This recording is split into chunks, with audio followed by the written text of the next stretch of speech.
How's the I mean, I understand what you're saying. Yeah. I mean, things are definitely different now. I actually saw a review recently of one of our, how do I put it? One of our favorite movies from the 90s. I think it was 94, 95. The movie came out. One of our greatest back then. I'm not going to mention the name, of course. And after the reviewer watched the movie again. I was just like face palm all through. I can't believe this was what we thought was great. Right. So basically, just signifying the fact that we've actually improved a lot. Yeah, we have. I mean, where the industry is now, the acting, the scripting, the stories, the directing, things are definitely more mature now. Yes. But then at the same time, do you think we are good enough? And I'm not trying to be condescending or anything, because I know a couple of movies were premiered recently. I think it was the Toronto International Film Festival, about 8 Nigerian movies, which was amazing. I mean, but I read a lot of the international reviews of these movies, and you could still see a lot of it was okay from them. Not that we need their approval per se, but I mean, if we're going to go to them to premiere, we should also accept their critique. So how do you think we're doing, honestly? On an international level, I think Nigeria has come of age. I think that especially if you look at the history of Nigerian filmmaking and you compare that with other histories, other film industries around the world, we're pretty young.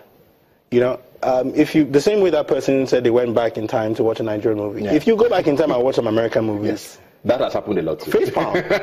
When last did you see Superman? I'm even talking like Face Off, which I thought was the movie of the Exactly. century. See. I saw Face Off recently. I was like, what? So yes, if people would always criticize. I'm criticizing American films.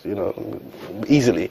So if our films go out there and people criticize them for whatever reason, then that's on them. Is it our story? Is it a story that needs to be told? Are we telling it to the right people? That's what really matters. Film is really supposed to uphold, but it's meant to grow the minds of the people. So when we tell stories about Nigeria and Nigerians, it's because we want to put an image of the Nigeria that we want to see. It's not by chance that the things you see in movies back in the 80s and 90s are the things you're seeing now. Mobile phones that you can see people's faces and things like that. You're seeing them now. So if we want to change a country and its people, one of the things you want to do is show them images of where you want them to be. Our stories should therefore show Nigerians, the ideal Nigeria, where we want it to be. So that's for me. Are there stories you think we're not telling yet that we should be telling? Yes, as I said, we've come from telling stories about folklore and mysticism and a lot of things like that. We've done that. We've had fun doing that. It's time to start taking stories about our country. If we have challenges in our medical fields, then let's tell stories about what the ideal medical field should look like. Let's tell stories about what the ideal educational system should look like. Let's tell stories about what true love means and about the relationship between man and woman in reality. So let's tell the stories. Let's show people what we believe to be the right way to go, and hopefully we can tell those stories and help our people. What about money? Money is, it's the only reason why anybody will be in business anyway. Right. If you're going to choose a career, you need to make money, Sure. And besides the fact that we hear a lot about piracy and distribution still being an issue, talking about, the producers and all of that. With actors, do you think you're getting your due yet?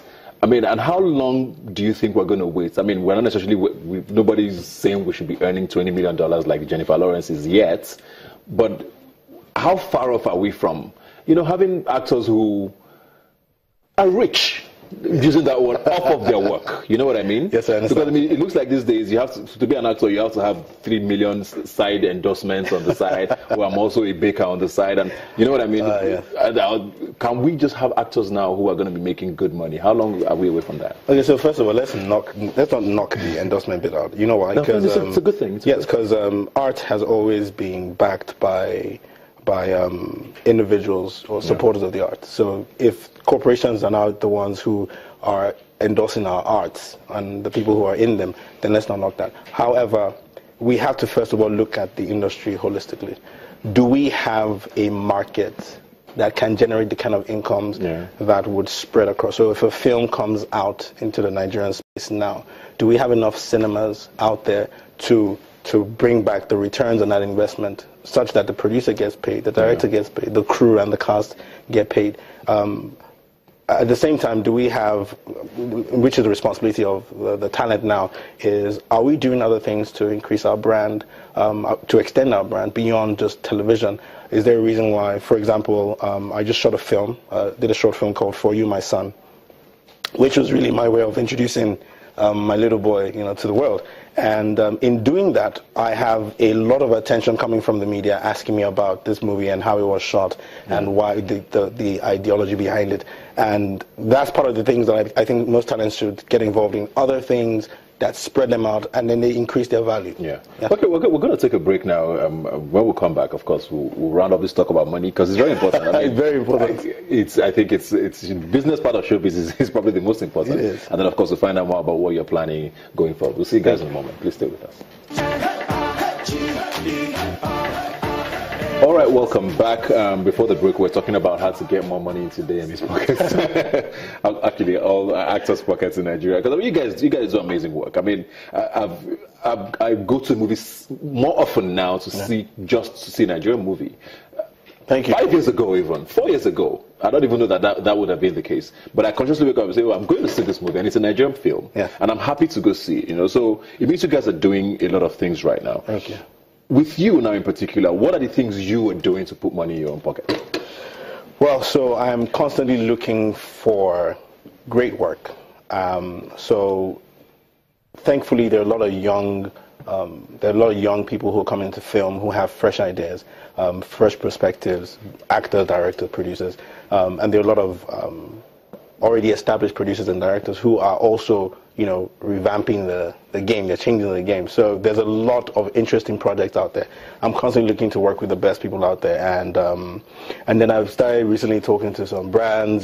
So I did a campaign recently where it was promoting healthy lifestyles. I'm trying to be like you, work out, get it.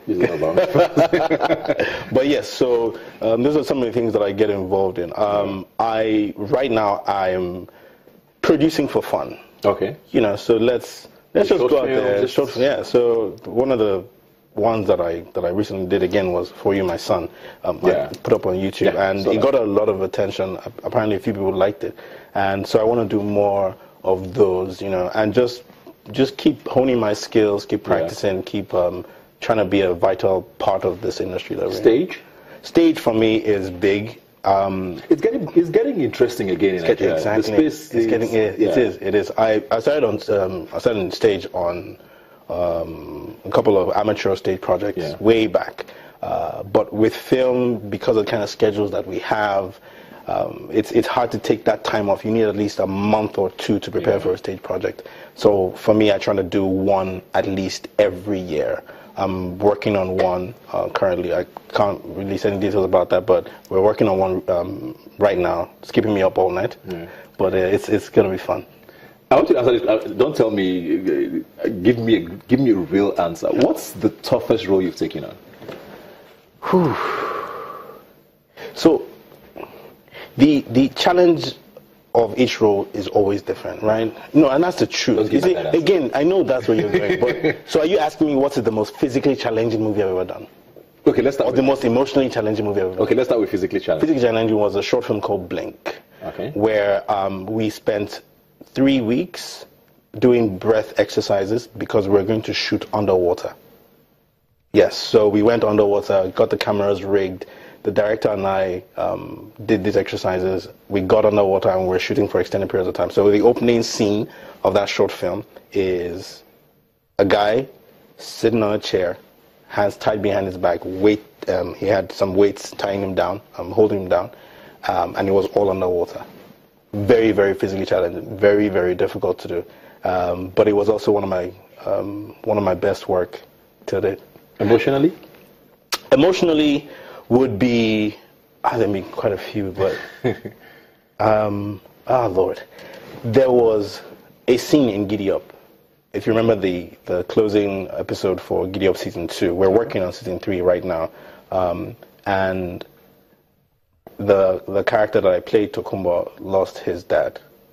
And I remember that day, because I knew that scene was coming up, I had spent the entire day just trying to think about what I would do if I lost my own father and how it would affect me. So going into the evening when we shot that scene, I was almost already gone. You know, I was right there. And then I saw this man, and then we went through the scenes, and I totally broke down.